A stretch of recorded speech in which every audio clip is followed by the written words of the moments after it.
Hello and welcome to the Christian Study Abroad podcast. My name is Greg Belgum, and I serve as the Vice President of Strategic Partnerships at Living and Learning International. This podcast's goal is to bring together folks across Christian higher ed that are striving to offer excellent global programs in study abroad. Today is a little bit of a different episode. We have a Flip the Mic episode where I'm joined by one of my colleagues, Rachel Roskoski, who will be asking me a few questions. And so excited for today's conversation and excited to have you joining us, Rachel. Awesome. Thanks, Greg. Great to be here. Well, Rachel, you serve as the Director of Experiential Tours, our short-term programs and faculty-led and custom programming here, and you've been in Christian higher ed for quite some time. Could you tell us a quick snippet on your background, and then we'll jump into the conversation?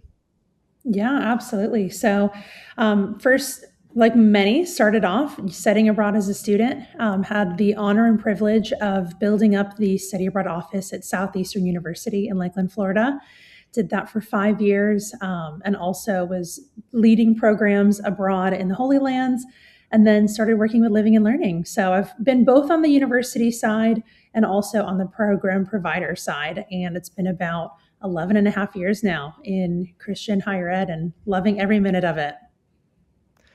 Awesome. Yeah, well, I'm excited for today's conversation. And I think why I'm so excited for you to join this conversation is you spend a lot of time working across the both the CCCU member institutions, the Council of Christian Colleges and Universities, working with faculty and staff, but also Christian colleges and other colleges outside of CCCU membership, and have a really good sense of the landscape of kind of what's going on. And so today's conversation is really going to be about a conference that took place a couple of weeks ago that we were able to participate in. And so I'm excited to have a conversation with you about that and share some of our takeaways. So yeah, Awesome. Thanks for joining, Rach. Yeah, thank you for having me. Well, I'm excited to dive in and hear a little bit more about what you gleaned from that conference experience, the elbows that you've rubbed with, and really what are some takeaways, hopefully, for all of us working in Christian higher ed. So, Greg, you just went to the 50th conference there with CCCU International Forum in Dallas, Texas. Maybe tell us a little bit about what is that conference about, and really why were you there representing Living and Learning? Yeah. So every 4 years, the CCCU hosts their big international forum, and it's kind of a pull out all the stops. Everybody comes and joins.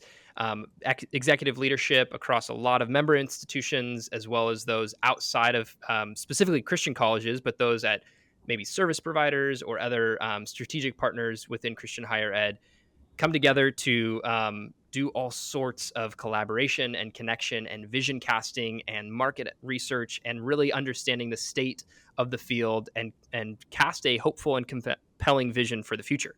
And so for Living and Learning to be there, I think our goal was recognizing that there were not many people whose direct job was explicitly delivering study abroad programs or advising students. But it was folks that are guiding colleges and universities, their strategic vision, their planning. And we wanted to say, hey, study abroad should have a seat at the table. Whether it's with Living and Learning or not, really, we just wanted to advance the broader conversation of the importance of global education. And so that's why I think Living and Learning was there, and desiring to sponsor and advocate on behalf of really all of study abroad within Christian higher ed. So that was some of our why. And the conference was really rich. It was about 1,000 people in attendance in Dallas, Texas, at the conference. And of that, it was a split of maybe 700 or 800 folks who were on staff at Christian colleges and universities, and then a few hundred folks who were working outside of a Christian college, but working somewhere adjacent to the field. So yeah, a really rich tapestry of folks that were present. That's awesome, Greg. And I love how you highlight that tapestry of involvement in study abroad, because ultimately, just because someone's working as a study abroad professional, they're not the only one involved in a student's onboarding journey. So making sure that those conversations with admissions and marketing, career services, alumni, all of that really does play a really big role within the world of study abroad and championing across the campus for students involved. So that's awesome. I love that you get to connect with all of them. I'm curious, what were maybe some of your main takeaways? I know there was a lot of really unique keynote speakers there, kind of diving deep into trends within Christian higher ed right now. What were maybe some things that you learned from those sessions? Yeah, there were more breakout sessions than we could possibly make it to all of them. Although I really wish I could have sat in more. But a few of the plenary talks, kind of main stage, that left me very encouraged. I'll say first, Kurt Thompson, and I do want to just read his bio here just for a second. He's a board certified psychiatrist, author, speaker, and co-host of the Being Known podcast. And so, from his background, both as a kind of theologian as well as psychiatrist, he shared a really encouraging message just about the importance of being known and how we are formed by the people that we spend time with. And so, and he said that in much more eloquent words and with a lot of examples. But I think my big takeaway from that was that I think in its worst, higher ed can be reduced to a transactional exchange that just prepares you for some future career.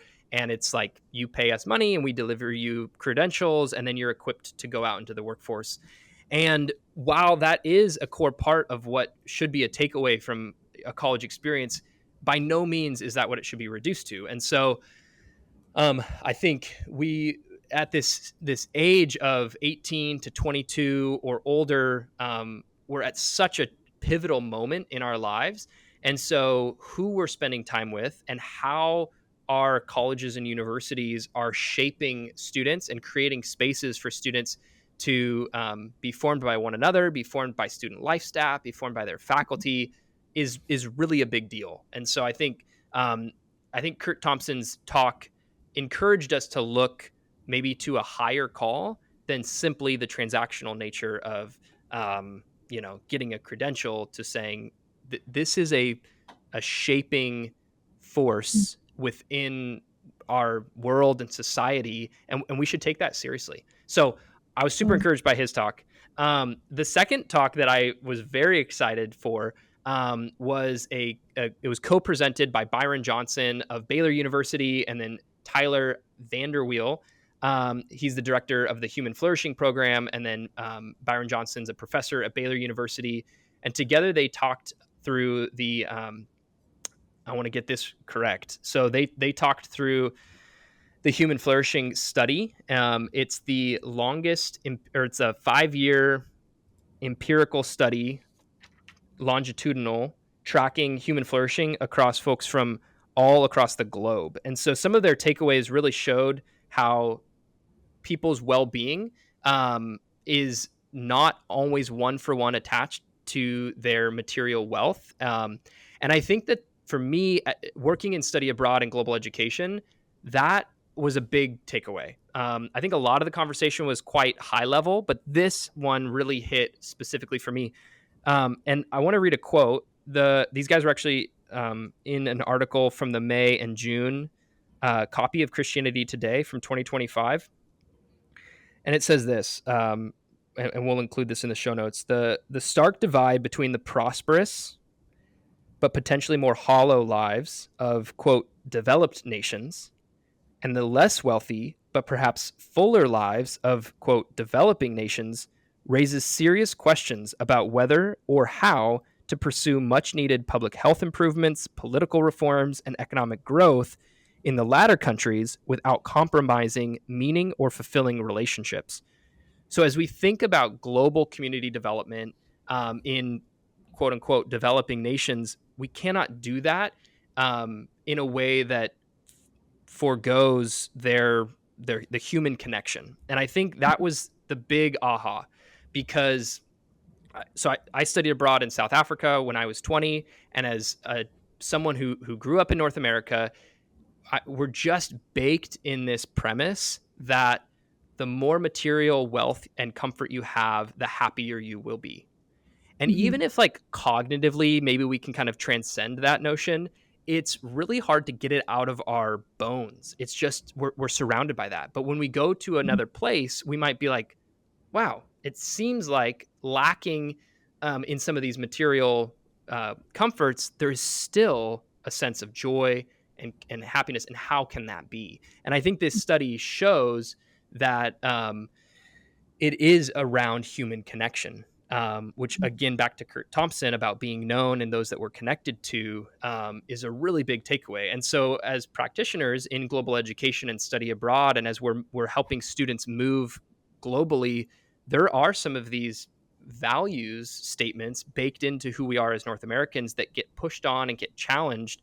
And as we design study abroad programming, we have an opportunity to think critically about both the social science here and then our own lived experiences crossing cultures to realize like we do have an opportunity to help young people reshape their understanding, their pursuit of wealth, material comforts, and that there's another way to think about that. So yeah, I mean, I could go on both of those for a long time. I left really, really encouraged by both talks and feeling like, hey, I think this work is really important in helping students, but not just students. It's our staff, it's the communities that we partner with, it's Mhm. the faculty we get to engage with to reorient to a more kingdom, eternal perspective on how we should go about living our lives as Christ followers.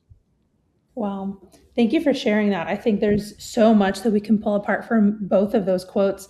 And I think they even build upon each other, right? Thinking about a Christian study abroad, Christian higher ed experience, not looking at it as this transactional, but really a transformative experience, hopefully for students, especially in hopefully those catalyst years of their lives, really from 18 to 22 or beyond there, wherever they're at in their academic journey. We want that to be transformational. And I love that second quote you talked about. Really, at the core of it is, where are we finding our fulfillment? Mm-hmm. And sometimes, thinking about, where does my joy come from? A little bit of perspective helps to define, what does that look like for me on a personal level.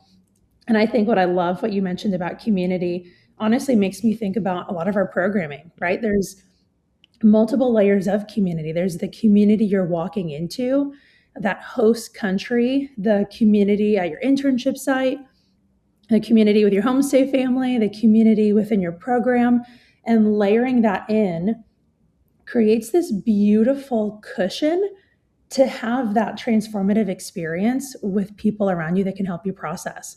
Because really, their hopefully global perspective is just being broadened as they are engaging with people and cultures that are different than what they're used to, and hopefully creating a very new, different perspective as they move forward in life.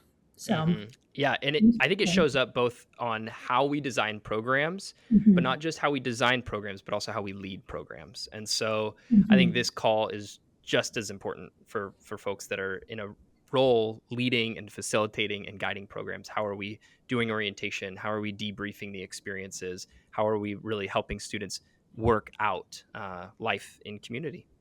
Yeah, absolutely. That's awesome. Greg, maybe tell us a little bit more. Who else was there at the conference? And really, who is this geared towards? Yeah, yeah. So I mentioned at the top, this is like the 4 year, once every 4 years kind of big blowout. So the conference hosted folks on maybe two sides, right? So there was those on staff at a Christian college or university, and in many ways, it was primarily geared towards executive leadership. Although there were people in all kinds of roles at Christian colleges, but it was a lot of presidents and provosts. There were people VP of academic affairs. VP of student life or student affairs, VP of advancement and alumni relations, VP of marketing and admissions. So there was kind of that whole group. And then there was another group of people who are outside of working at a U.S. college or university, but are in some way, shape, or form at an organization that works with or alongside or serves and equips these institutions to be successful. Um, so I think one of my big observations, I went back and counted recently. I think over my time in this role with Living and Learning, I've visited 33 different Christian colleges and universities through campus visits and different things. But most of those visits have been engaging with the study abroad office or the off-campus studies um, person. And I think executive leadership, while they are very interested to know, hey, how are our students doing globally, that's one of many things that they're tasked with. And so I think from my seat, it's an audience I haven't spent too much time thinking about or maybe engaging with directly. And I think what I took away from the conference with that audience was really a better understanding of the whole life cycle of a student. And as different executive leaders at these Christian colleges and universities, what their primary goals and their tasks are. And so there's those that are responsible for engaging with students before they make it to campus, a VP of admissions and marketing.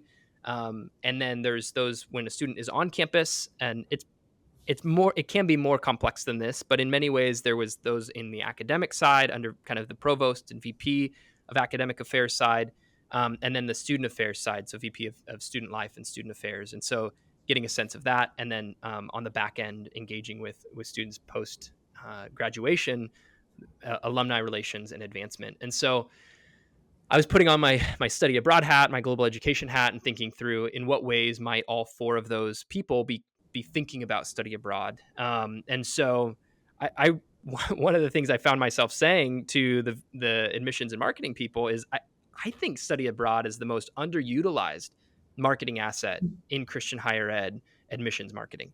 It is broadly appealing. Yeah, young adults, they want to travel, they want to see the globe, and even if they don't end up participating, it's a draw Mhm. to come to a college or university if they offer study abroad. Um, and it's often one of those things that maybe it's something that's offered, but it's hard for a college or university to really show that and showcase that to their students. And so I think there's an opportunity, a big opportunity for Christian colleges and universities to show in a meaningful way through social media and through website, through really authentic communication channels, not necessarily highly polished stuff, how their students are having global experiences, that it's core to the student experience of X university to study abroad. So Mhm. I was thinking about that audience. I was thinking about those on campus. Those under the academic side are really concerned with, are our students going to have a high quality, academically rigorous experience when they leave our campus? We have a Mhm. commitment to our student body that we would deliver that. And are they going to get that same thing when they go abroad? So a need to be able to demonstrate academic rigor and excellence and proper credentials and accreditation and all of that to that side of the house, as well as establishing actual pathways for enrollment, right? The programs that we put together and put forward need to match their students' degree plans and all of that. So I was thinking about that audience. And I was thinking a lot about the student life and the student affairs side, like that co-curricular side of the institutions are concerned with students flourishing and they're thriving. Mhm. And when they leave campus, they're kind of outside of the care of those offices. And so how are we partnering well with the services that are offered on campus, through pre-departure, on ground, and re-entry elements that we're incorporating. And then on the back end, I think those concerned with alumni engagement and advancement, man, to show the stories of how your students are having um, really transformational experiences abroad, to demonstrate to their donor base the impactful ways that students can engage with the world, not just be kind of focused inward, is really important. But then also the opportunity to engage with donors through putting together short-term global experiences for alumni. Rachel, I know that's something you've worked with a few institutions on coordinating short-term programs for donors and things like that, and some of the impact there. So yeah, thinking about who was in the room, I was thinking a lot about just some of the insight into how executive teams are structured. And not everyone is structured, with those four roles, but I think those are some of the big buckets Mhm. that I observed, at least. So yeah, it was helpful to see, and I enjoyed getting to engage with those folks. That's incredible. And what I love is you're unpacking these different key offices within a university. All of them do play a key role within study abroad, whether they realize it or not. And I think having sat on, the university side in a study abroad office, it's so easy to sometimes feel like you are just stuck behind student advising sessions and behind your laptop, and you're trying to get work done, and working your fingers to the bone, feeling like you are on your own. And I think what I love about how you worded this, it really is about this cross pollination and allowing other offices to feel honestly invited into the exciting journey that it is and in advising students to study abroad, because the benefits for all of these offices that you mentioned, admissions, even student life, um, everything, alumni, marketing, there is a positive outcome for all of them when students study abroad.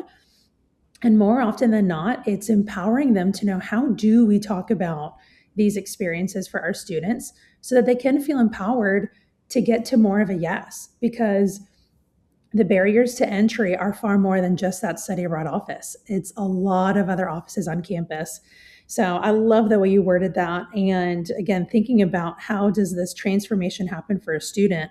What we talked about earlier, them living in community and hopefully feeling deeply cared for, and this transformation, they're bringing back all of that learning into the classroom. So the campus environment and the classroom conversations will be richer and deeper because we allow our students to leave for a semester or summer internship or even short-term program. So yeah, a little personal, selfish CSAC plug here. We're having our upcoming conference in April.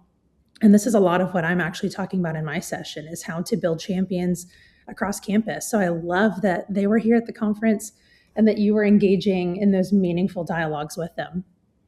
Yeah, Rachel, I think the ways in which you've tapped into that, both being at a Christian college and now kind of working on this side, I think about the word partnership. And Mhm. really, that it seems like that is what it comes down to, is working really closely and collaboratively, um, as students are leaving and enrolling in another organization's programming.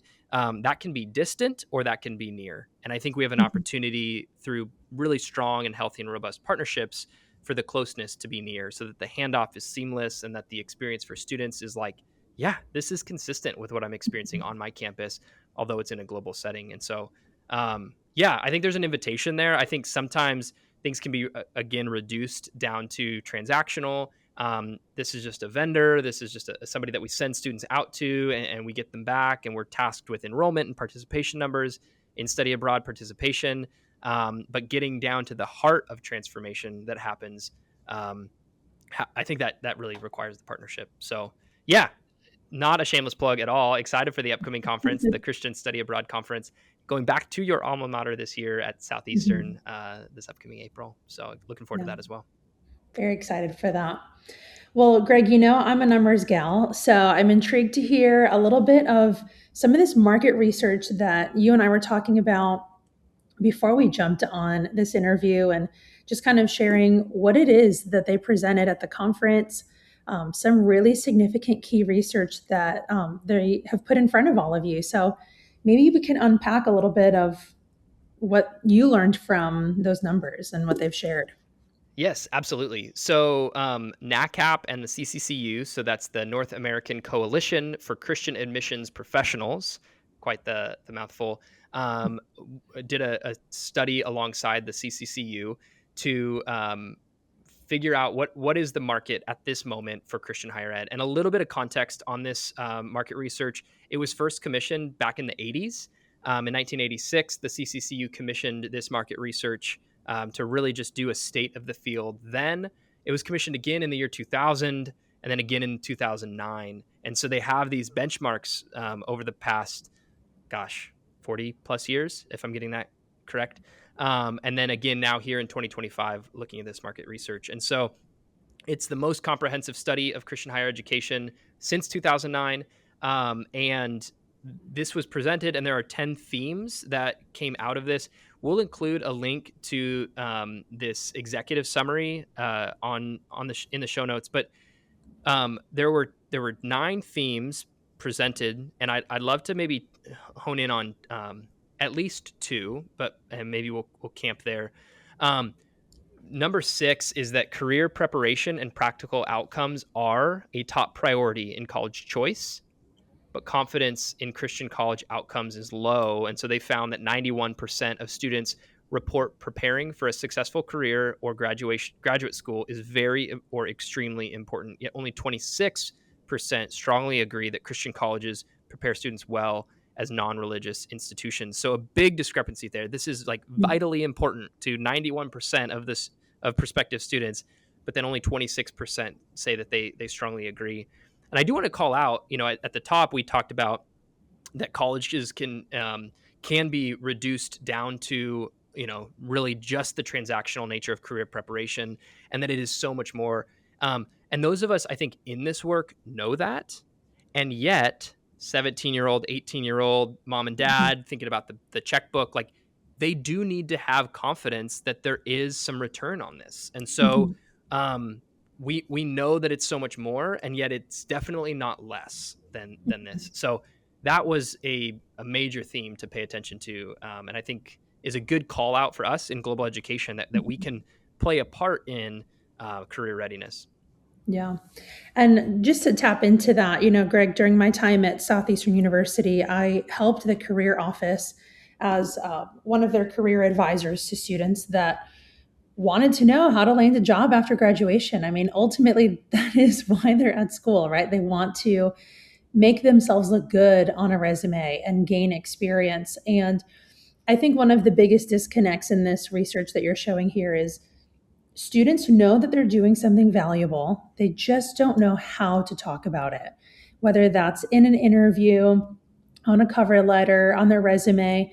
And I think, as Christian study abroad higher ed professionals, we really do have this due diligence to love our students enough to empower and equip them to know, how am I going to have these conversations? I'm doing something valuable, but giving them the right wording to know this is what I gained from my 4 years, give or take, during my, university experience. So I think a lot of it here is just, are we telling our story? And are we empowering others to do the same and share their story of transformation that hopefully they're getting through this experience? So a lot of it just comes down to coaching students on how to feel empowered.